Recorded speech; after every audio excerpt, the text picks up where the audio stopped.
आदर्श शिक्षा समिति द्वारा संचालित यूट्यूब चैनल में आप सभी भैया बहनों का स्वागत एवं अभिनंदन। आज हम कक्षा 9 के अंग्रेजी विषय को लेकर के आए। हम पिछले वीडियो से टेंसों के बारे में पढ़ रहे हैं और हमने प्रेजेंट, पास्ट टेंस देखा और अब हम फ्यूचर टेंस को देख रहे हैं। फ्यूचर में भी हमने सिंपल और कंटिन्यूस को देख लिया है। आज हम देखेंगे वो फ्यूचर परफेक्ट टेंस। तो आज हमारा टॉपिक है फ्यूचर परफेक्ट टेंस। अब परफेक्ट का मतलब है पूर्ण और फ्यूचर का मतलब भविष्य, यानी भविष्य में वो काम पूरा हो चुका होगा। इस प्रकार की बातें होगी, वो सारी इस टेंस के अंदर आएगी। कुछ पहचान जो दी हुई है उनको हम देखते हैं और उसके माध्यम से समझने का प्रयास करते हैं कि कैसे वाक्यों को हम पहचानेंगे कि यह फ्यूचर टेंस का है। तो उसके लिए जो पहचान है वो चूकेगा, चूकूंगा, चुका होगा, कर लिया होगा आदि शब्द आते हैं। यानी कि शब्दों के अंत में चूकेगा, चूकूंगा, चुका होगा, कर लिया होगा, ऐसे वाक्य जब आएंगे तो इस प्रकार के वाक्यों में फ्यूचर परफेक्ट टेंस का प्रयोग होगा। अब हमने देखा, ये पहचान देंगे। अब हम रूल्स पैटर्न के माध्यम से देखेंगे कि इसकी संरचना, इसका स्ट्रक्चर किस प्रकार से बनेगा। तो इसका जो पैटर्न है, इसका जो रूल्स है वो क्या है। तो इसका रूल्स है सब्जेक्ट के साथ में विल और शैल फ्यूचर के हिसाब से रहेंगे, लेकिन उसके साथ में हैव, यानी कि विल हैव और शैल हैव, और उसके साथ में परफेक्ट है इसलिए वर्ब की थर्ड फॉर्म ऑब्जेक्ट और अदर्स। अब हम कुल मिलाकर के कहे तो इसको समझना हो तो हमें ये सब्जेक्ट के साथ में शैल हैव, विल हैव के साथ में वर्ब की थर्ड फॉर्म और अदर्स। अब हम विल और शैल, इसको हमें कहने की जरूरत नहीं, हमने पहले भी समझ लिया कि आई और वी के साथ में शैल और शेष सभी के साथ में वी। तो अब विल हैव और शैल हैव भी ऐसे ही, आई और वी के साथ में तो शैल हैव और शेष सब के साथ में विल हैव। तो अब वापिस एक बार समझें, सब्जेक्ट के साथ में विल हैव, शैल हैव और वर्ब की थर्ड फॉर्म, इतना हमको समझना है। अब दो उदाहरण दिए हैं, उनको समझते हैं और इस टेंस को समझने का प्रयास करते हैं। पहला उदाहरण है, तुम्हारे आने से पहले वह अपना पाठ याद कर चुकेगा, कर चुका होगा। यह भी होता तो कोई प्रॉब्लम नहीं होती। अब देखिए, तुम्हारे आने से पहले वह अपना पाठ याद कर चुकेगा। तो अब देखिए यहां पर क्या है, तुम्हारे आने से पहले वह, कौन करने वाला कौन है, वह। तो इसके हिसाब से क्या आ जाएगा, ही, और इसके में हेल्पिंग वर्ब क्या है, तो विल हैव, क्योंकि ही के हिसाब से विल हैव, तो विल हैव। और याद करना, लर्न, तो लर्न की थर्ड फॉर्म है वो लर्न। इसका उसका तो ही लेसन। और तुम्हारे आने से पहले तो बिफोर यू कम, तुम्हारे आने से पहले वो अपना पाठ है वो याद कर चुका होगा। तो अब पूरा वाक्य बनेगा, he will have learn his lesson before you come. अगला वाक्य बहुत ही सिंपल है, हम अपना खाना खा चुके होंगे, हम अपना खाना खा चुके होंगे। तो देखिए, हम के लिए क्या है, वी, हम के लिए क्या है, वी, तो वी के साथ में क्या आएगा, शैल। देखिए, तो वी शैल हैव, और ले लिया तो इसके लिए टेक की थर्ड फॉर्म हो जाएगी टेकन। किसका, तो हमारा भोजन, तो अवर फूड। तो वाक्य पूरा बनेगा, we shall have taken our food. ये हमने अफर्मेटिव के अंदर देखा कि सकारात्मक वाक्य, अफर्मेटिव वाक्य किस तरह से बनेंगे। अब इसमें हम देखेंगे नेगेटिव वाक्य। कि नेगेटिव का रूल्स क्या है, नेगेटिव में क्या परिवर्तन होता है। हम पहले से देख रहे हैं कि हेल्पिंग वर्ब के बाद में नॉट, लेकिन यहाँ पर हैव आया है तो इसके लिए कुछ विशेष होगा।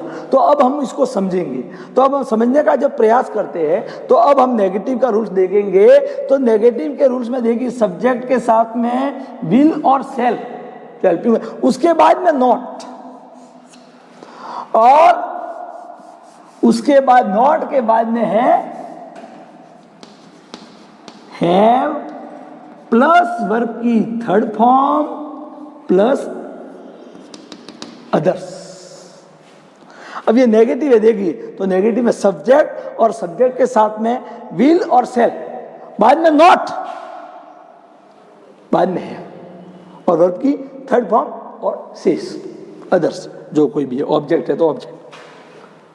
एक बार वापिस, सब्जेक्ट के साथ में विल और सेल पहले और उसके बाद में नॉट, जैसा हम पढ़ रहे हैं कि हेल्पिंग वर्ब के बाद में नेगेटिव बनाने में नॉट लगेगा तो नॉट, लेकिन उसके बाद में हैव, फिर वर्ब की थर्ड, ये हमें ध्यान रखना है। अब इन्हीं दो वाक्यों को हम नेगेटिव करने का प्रयास करते हैं। तो वाक्य क्या है कि तुम्हारे आने से पहले वह अपना पाठ याद कर चुकेगा, तो अब वह तुम्हारे आने से पहले वह अपना पाठ नहीं याद कर चुका होगा या नहीं याद कर चुकेगा, इसके लिए हम कुछ करते हैं। तो इसको हम बनाना है वाक्य, तो ये कैसे बनेगा, तो तो ही वह, तो ही विल, और अब क्या लगेगा नॉट, और उसके बाद में आएगा हैव, तो हो जाएगा ही विल नॉट हैव, और इसकी थर्ड फॉर्म तो लर्न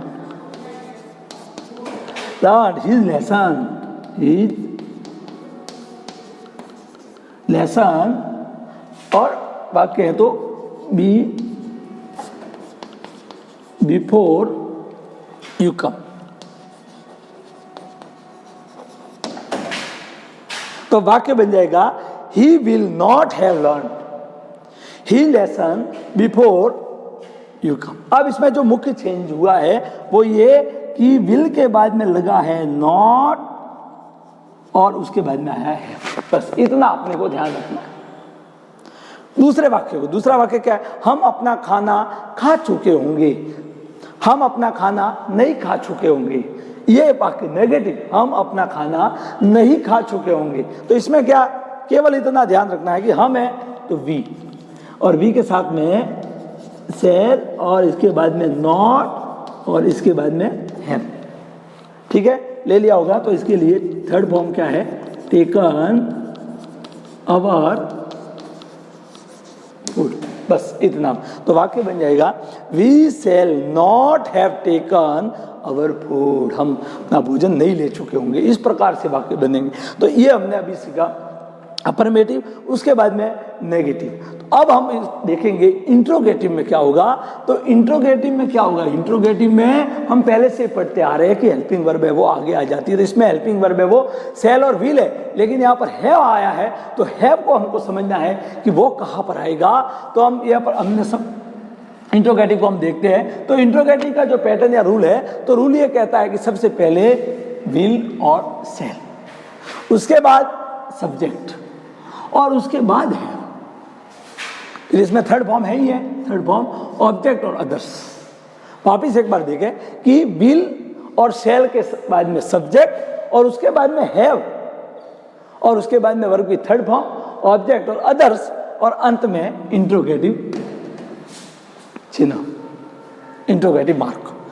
अब हम उदाहरण, एक जो उदाहरण दिया है उसके माध्यम से हम समझने का प्रयास करते हैं कि क्या 7 बजने से पहले लड़के मैच खेल चुकेंगे या खेल चुके होंगे, कोई समस्या नहीं है।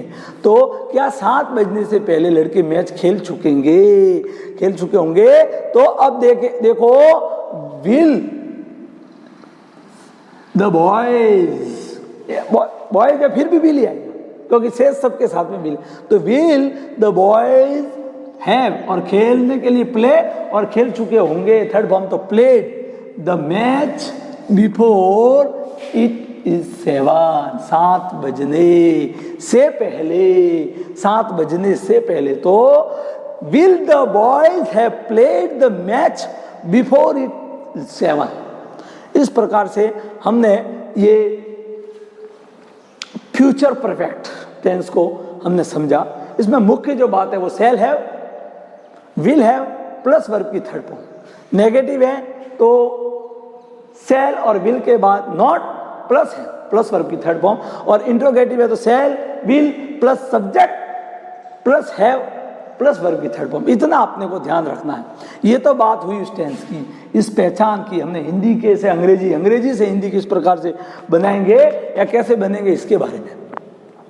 लेकिन अब जब परीक्षा की दृष्टि से बात करें, जो फिल इन द ब्लैंक्स आता है उसमें किस प्रकार से इस वाक्य को पहचाने या कैसे वाक्य आता है तो हमें कैसे मालूम पड़ेगा। तो इसके लिए कुछ एडवर्ब है। मुख्य जो उसकी एडवर्ब है वो बाय के साथ में टाइम दिया हुआ होता है। बाय के साथ में टाइम दिया हुआ है तो वो फ्यूचर परफेक्ट का वाक्य होगा। बाय के साथ टाइम, और एक उसकी एक और है तो बाय द एंड ऑफ, और कोई ना कोई टाइम दिया होगा, जैसे by end of the week, इस प्रकार से by end of the month, इस प्रकार के। यानी मुख्य इसमें जो ध्यान देना है वो है बाय के साथ में टाइम होगा, वो फ्यूचर का भी होगा, और बाय द एंड ऑफ कोई ना कोई समय दिया होगा। ये जब होती है एडवर्ब तो इसमें फ्यूचर परफेक्ट आता है। अब यहाँ पर कुछ उदाहरण है, कुछ उदाहरण दिए हुए हैं, किस प्रकार से परीक्षा में आएंगे, उन उदाहरणों को किस प्रकार से भरने का प्रयास करेंगे, उनको हम समझने का प्रयास करते हैं। तो जो पहला उदाहरण है, आई खालिस्तान माई कोर्सेज बाय टुमारो। देखिए अब यहाँ पर आया है टुमारो है ही है, जल्दबाजी नहीं करनी परीक्षा में। परीक्षा में जल्दबाजी काम की नहीं है, आराम से टुमारो देखते ही यदि प्रेजेंट भर दिया, फ्यूचर भर दिया तो फ्यूचर सिंपल भर के आ जाऊंगे। तो यहाँ पर आई और आई के साथ में सेल, और जो फिनिश है उसका फिनिश का फिनिश, तो वो वाक्य खोटा हो जाएगा। अब मैंने यहाँ पर बताया कि बाय के साथ में टाइम दिया हुआ है। देखिए तो बाय के साथ में टुमारो है, तो जब बाय के साथ में टुमारो है तो हमें समझना है कि ये है वो फ्यूचर परफेक्ट है, और फ्यूचर परफेक्ट में सेल हैव विल हैव के साथ में वर्ब की थर्ड फॉर्म। तो आई है तो आई के साथ आएगा सेल हैव, और फिनिश की थर्ड फॉर्म क्या हो जाएगी, फिनिश्ड। तो वाक्य क्या बन जाएगा, I shall have finished my courses by tomorrow. कल तक हो चुके होंगे, हमारे कोर्स है वो पूरे हो चुके होंगे, इस प्रकार से। दूसरा वाक्य देखिए, by the end of this week, इस सप्ताह के अंत तक, इस सप्ताह के अंत। देखिए बाय के साथ में द एंड ऑफ, ये वाला the end of this week. अब इसमें क्या है, ही खालिस्तान अ बुक राइट। अब देखिए अब यहाँ पर बाय, ये वाला by the end of time दिया हुआ है, तो by the end of this week he, और ही के साथ में आएगा विल हैव, और राइट की थर्ड फॉर्म है वो रिटर्न। तो वाक्य बन जाएगा by the end of this week he will have returned, he will have returned a book। यानी कि इस सप्ताह के अंत तक वह अपनी पुस्तक लिख चुका होगा। आराम से धैर्य रखेंगे, समझ करके करेंगे तो बिल्कुल गलती होने की कोई संभावना नहीं, ज्यादा इसमें कुछ है नहीं है। दो बातों का ध्यान रखेंगे तो हम आसानी से करेंगे, रूल्स और एडवर्ब। तीसरा है, देखिए अब इस शुरुआत के अंदर ही खालिस्तान है, ठीक है। अब शुरुआत के अंदर ही खालिस्तान है तो हमें समझना पड़ेगा कि ये इंट्रोगेटिव वाक्य है। अब इंट्रोगेटिव हमने समझा है कि पहले क्या आएगा, सेल और विल। तो हमें देखना है, यहाँ पर वाक्य देखना है, खालिस्तान your work by Monday, by के साथ में टाइम। तो अब ये हो गया फ्यूचर परफेक्ट। फ्यूचर परफेक्ट में क्या पढ़ते हैं, तो इंट्रोगेटिव के हिसाब से अब इसमें काम होगा। तो इंट्रोगेटिव में क्या, यू, तो यू के साथ में आ जाएगी विल यू, और उसके बाद में देखिए सब्जेक्ट के बाद में क्या है, हैव, और वर्ब की क्या है, थर्ड फॉर्म। तो इसमें क्या, कंप्लीट, तो कंप्लीट की हो जाएगी कंप्लीटेड। तो हो जाएगा will you have completed your work by Monday. क्या तुम सोमवार तक अपना काम पूरा कर चुके होंगे। इस प्रकार का और इंट्रोगेटिव मार्क। अब इस प्रकार से हमने इन उदाहरणों के माध्यम से परीक्षा में किस तरीके से आता है वो हमसे समझा। सबसे पहले हमने रूल्स, पहचान और उदाहरणों के द्वारा हमने वाक्य की रचना के बारे में सीखा, और उसके बाद में परीक्षाओं में किस तरीके से आता है तो उसका एडवर्ब और रूल्स को मिला करके हमने ये उदाहरणों के द्वारा सीखा। तो मुझे पूरी आशा है कि इनको आप जब देखेंगे, समझेंगे और अभ्यास करेंगे तो निश्चित रूप से भी आपको भी ये समझ में आएगा।